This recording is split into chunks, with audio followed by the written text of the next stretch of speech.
Oke, pendeta. Pertanyaan berikutnya dari El Sihaan lagi. Ya. Pertanyaannya, saya mau bertanya, pendeta, tolong jelaskan di dalam Zakaria 6 ayat 1 sampai 6 dan di dalam Zakaria 4 ayat 1 sampai 6. Mungkin kita akan baca dulu yang ayat yang Zakaria 6 ayat 1 sampai 6. Zakaria 6 ayat 1 sampai 6. Aku melayangkan mataku pula, maka aku melihat tampak keluar 4 kereta dari antara 2 gunung. Adapun gunung-gunung itu adalah gunung-gunung tembaga. Ayat 2. Kereta pertama ditarik oleh kuda merah, kereta kedua oleh kuda hitam. Ayat 3. Kereta ketiga oleh kuda putih, dan kereta keempat oleh kuda yang berbelang-belang dan berloreng-loreng. Ayat 4. Berbicaralah aku kepada malaikat yang berbicara dengan aku itu. Apakah arti semuanya ini, Tuanku? Ayat 5. Berbicaralah malaikat itu kepadaku. Semuanya ini keluar ke arah keempat mata angin sesudah mereka menghadap kepada Tuhan seluruh bumi. Ayat 6. Yang ditarik oleh kuda hitam itu keluar ke tanah utara, yang putih itu keluar ke arah barat, yang berbelang-belang itu keluar ke tanah selatan. Dan ayat 7, dan yang merah itu keluar gelisah untuk pergi, hendak menjelajahi bumi. Lalu berkatalah ia, pergilah, jelajahilah bumi. Maka mereka menjelajahi bumi. Baik, pendeta, Terima apakah kasih kita untuk ya. pertanyaannya. Terima kasih. Siapa ini Zakaria? Zakaria ini adalah seorang nabi yang ditugaskan oleh Tuhan kepada orang-orang Israel setelah pembuangan di Babel. Mereka disebut sebagai post-exilic prophets. Ada di sana Zakaria, ada di sana Hagai, ada di sana Maleaki, ada di sana juga Joel. Ya, ada beberapa orang nabi. Apa tugas nabi-nabi ini? Mereka mengabarkan pekabaran amaran agar orang Israel tidak lagi menentang Allah, sehingga sebagaimana yang sebelumnya mereka akhirnya ditawan di Babylon. Apalagi yang dilakukan oleh nabi-nabi ini? Mereka juga memberikan pekabaran pengharapan kepada orang-orang Israel. Contohnya apa yang dilakukan oleh Nabi Zakaria. Pekabaran-pekabaran Zakaria itu contohnya, Zakaria pasal 1. Itu adalah seruan untuk bertobat. Ada juga Zakaria pasal yang ketiga. Penglihatan, ada imam besar Yosua katanya berdiri dan di hadapannya ada malaikat Tuhan. Iblis berdiri di sebelah kanannya untuk mendakwa dia. Iblis disebut pendakwa. Kitab Wahyu pasal 12 juga mengatakan ia yang mendakwa siang dan malam. Dia mendakwa imam besar Joshua. Ayat 2, berkatalah malaikat Tuhan kepada iblis, Tuhan kiranya menghardik engkau hai iblis. Lalu kemudian mengatakan tentang Joshua, bukankah dia ini puntung yang telah ditarik dari api? Adapun Yosua mengenakan pakaian yang kotor, waktu ia berdiri di hadapan malaikat itu, ayat 4, yang memberikan perintah kepadanya, tanggalkanlah pakaian kotor itu. Dan kepada Yosua ia berkata, lihat, dengan ini aku telah menjauhkan kesalahanmu daripadamu. Ini pekabaran pengharapan, ada pengampunan. Pakaian yang kotor menggambarkan dosa. Itu ditanggalkan dan diganti dengan pakaian yang baru, jubah kebenaran Kristus. Ini pengampunan, pengharapan, keselamatan yang diberikan. Bagaimana dengan penglihatan yang ada di dalam Zakaria pasal yang ke-6? Ada satu petunjuk untuk mengetahui. Karena Zakaria sendiri bertanya di ayat yang ke-4. Berkatalah aku kepada malaikat yang berbicara dengan aku itu, apakah arti semuanya ini, Tuanku? Yang disampaikan oleh malaikat itu, ya dia tetap mengatakan ada kuda merah, kuda hitam, ya ada kuda putih. Lalu kemudian yang dia tekankan adalah di bagian akhir itu. Dikatakan di ayat yang ke-8, kemudian berteriaklah ia kepadaku, lihat, mereka yang keluar ke tanah utara. Ada tadi kuda, yaitu kuda hitam, yang ditarik oleh kuda hitam, keluar ke tanah utara. Apa yang terjadi di tanah utara? Lihat ayat 8, mereka yang keluar ke tanah utara itu akan menenteramkan rohku di tanah utara. Utara atau arah utara dalam Alkitab biasanya menggambarkan dari mana musuh itu datang. Orang-orang Kasdim, orang-orang dari Babel, orang-orang Asyur, semuanya datang dari arah utara.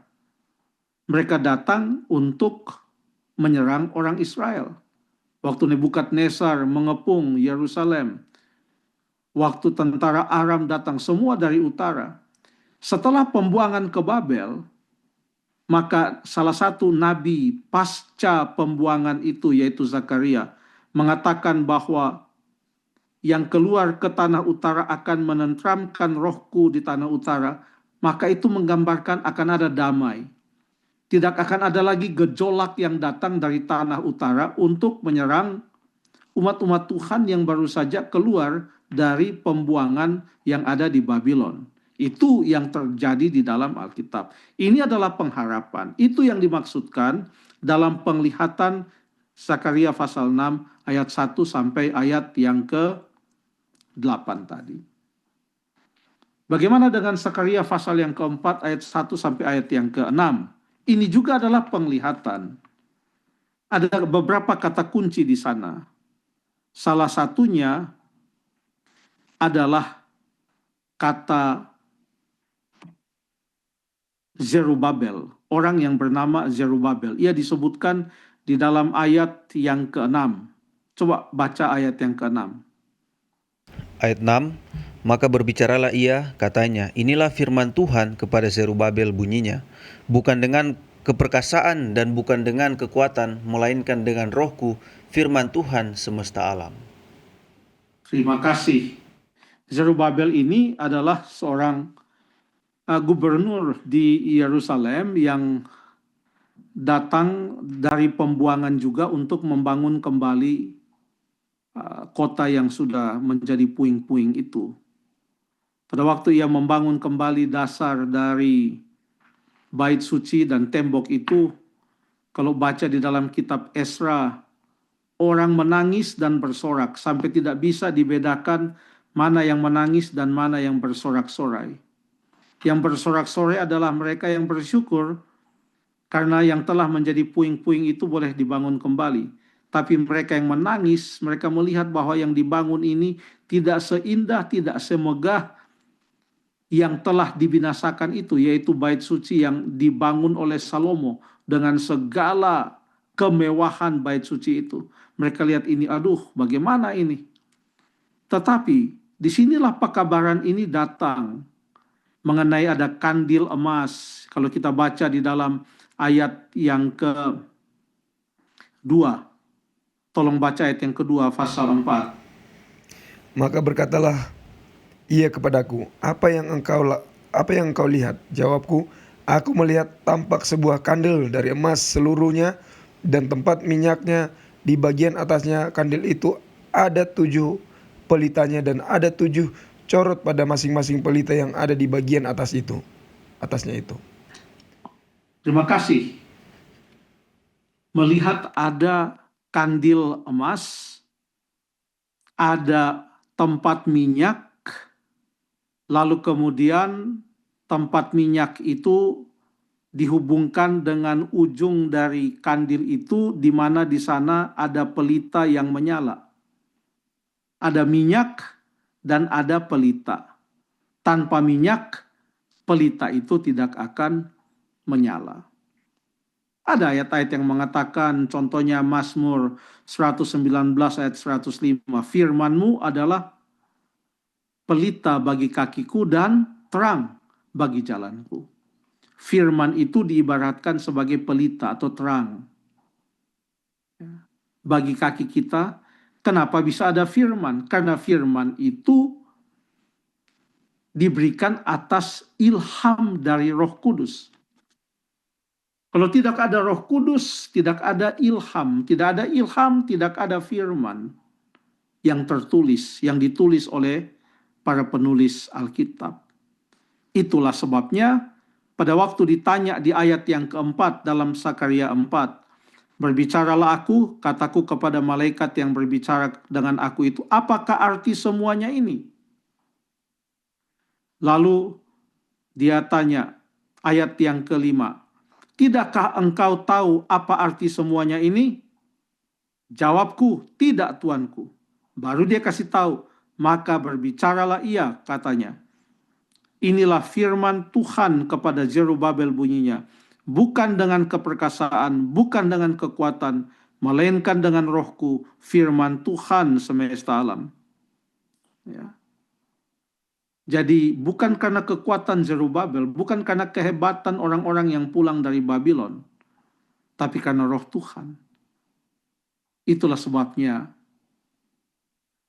penglihatan ini adalah tentang bagaimana roh Tuhan berkuasa. Firman Tuhan yang akan memerintah umat-umatnya agar mereka boleh hidup sesuai dengan kehendak Tuhan. Dan apa yang direncanakan boleh berhasil. Ayat 10, ayat yang sangat bagus. Sebab siapa yang memandang hina hari peristiwa-peristiwa yang kecil, mereka akan bersukaria melihat batu pilihan di tangan Zerubabel. Jangan kita memandang hina hal-hal yang kecil. Karena dari hal-hal yang kecil bisa muncul hal-hal yang luar biasa. Terima kasih.